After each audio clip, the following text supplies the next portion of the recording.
بسم اللہ الرحمن الرحیم۔ نکمی کہیں کی اماں جینا اکثر کوئی نہ کوئی مسئلہ لے کر میرے پاس آتی رہتی ہے۔ اس بار بھی وہ منہ بنائے بیٹھی تھی۔ پتہ چلا کہ اس کی بیٹی نبیلہ پھر 9ویں جماعت کے امتحان میں فیل ہو گئی ہے۔ ماسی نے پہلے تو نبیلہ کو کوسا، پھر مجھے کہنے لگی، اے بیٹا کچھ کر کرا کے پاس نہیں ہو سکتی؟ میں نے سر ہلایا، ہو سکتی ہے، ایک طریقہ ہے۔ اماں خوشی سے اچھل پڑی، وہ کیا؟ وہ یہ کہ تمہاری بیٹی دوبارہ سے امتحان دے۔ میں نے اطمینان سے کہا۔ اماں کا پھر منہ بن گیا، وہ 100 دفعہ بھی امتحان دے لے تو پاس نہیں ہوگی، نکمی کہیں کی۔ اماں نے جلی کٹی سنا دی اور بھرکا سنبھال کر اٹھ کھڑی ہوئی۔ ایک ہفتے بعد میری دوبارہ اماں سے ملاقات ہوئی۔ میں نے پوچھا، سناؤ اماں، نبیلہ کا کیا بنا؟ دوبارہ امتحان دیا؟ نہیں پتر، اس کے ابے نے اسے اسکول سے ہی اٹھوا لیا ہے۔ وہ کہتا ہے پڑھائی اس کے نصیب میں ہی نہیں۔ میں نے افسوس کیا، اماں یہ ظلم نہ کرو، کچھ پڑھ جائے گی تو کہیں نہ کہیں نوکری ہی مل جائے گی، 4 پیسے آ جایا کریں گے۔ اماں خوش ہو کر بولی، نوکری تو اسے مل بھی گئی۔ میں حیرت سے اچھل پڑا، نوکری بھی مل گئی؟ لیکن کہاں؟ اماں اطمینان سے بولی، الحمدللہ، اگلی گلی والے انگلش میڈیم سکول میں 750 روپے مہینے پر استانی لگ گئی ہے اور 10ویں جماعت کو پڑھا رہی ہے۔ آپ کے ارد گرد بھی ایسی کئی استانیاں فروغ علم میں مصروف ہوں گی۔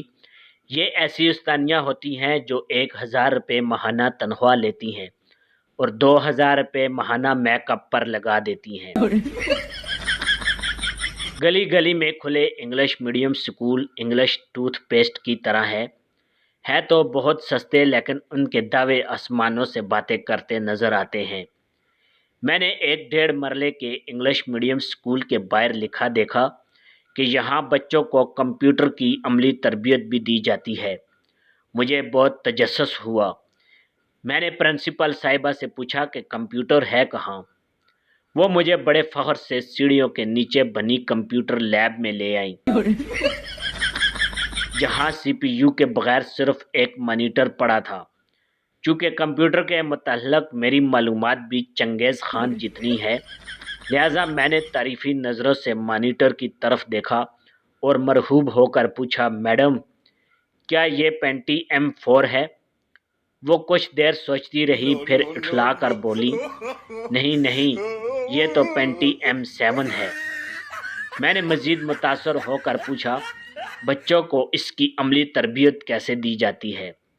وہ اطمینان سے بولی، پہلے تو 2 ماہ تک بچوں کو یقین دلایا جاتا ہے کہ یہی کمپیوٹر ہے، پھر 2 ماہ تک انہیں بتایا جاتا ہے کہ یہ بجلی سے چلتا ہے، پھر اگلے 2 ماہ تک انہیں بتایا جاتا ہے کہ اگر بجلی چلی جائے تو یہ نہیں چلتا، پھر اگلے 2 ماہ تک انہیں بتایا جاتا ہے کہ دوبارہ بجلی آنے پر یہ دوبارہ چل پڑتا ہے، پھر اگلے 2 ماہ تک انہیں بتایا جاتا ہے کہ اگر یہ زمین پر گرے تو ٹوٹ بھی سکتا ہے، پھر اگلے 2 ماہ تک انہیں بتایا جاتا ہے کہ اگر یہ زمین پر نہ گرے تو بالکل نہیں ٹوٹتا، پھر اگلے 2 ماہ تک انہیں بتایا جاتا ہے کہ انہوں نے کمپیوٹر سیکھ لیا ہے، پھر اگلے 2 ماہ کے بعد انہیں سرٹیفکیٹ جاری کر دیا جاتا ہے۔ ایسی کسی استانی سے اگر آپ پوچھیں کہ آپ میٹرک فیل ہیں تو وہ کبھی ہاں میں جواب نہیں دے گی، بلکہ کہے گی، نہیں میں 9ویں پاس ہوں۔ اس 9 میں مرد اساتذہ بھی شامل ہے جو ایسے ہی انگلش میڈیم سکول میں 1 مہینہ اپنی قابلیت دکھا کر ڈیفنس کے سکول میں پرنسپل کی سیٹ کے لیے اپلائی کرنے میں ذرا بھی جھجک محسوس نہیں کرتے۔ ایسے ہی ایک 9ویں پاس استاد برطانیہ کا ویزا لگوانے کے لیے امبیسی پہنچا۔ وہاں ویزا افسر نے پوچھا کہ کیا تمہیں انگلش آتی ہے؟ فوراً بولا، جناب کیسی بات کرتے ہیں، میں انگلش میڈیم سکول کا سینئر ٹیچر ہوں۔ افسر نے کہا، ٹھیک ہے ابھی ٹیسٹ کر لیتے ہیں، میں کچھ چیزوں کے نام لیتا ہوں، تم نے ان کا الٹ بتانا ہے۔ استاد صاحب نے سر ہلایا اور تیار ہو گئے۔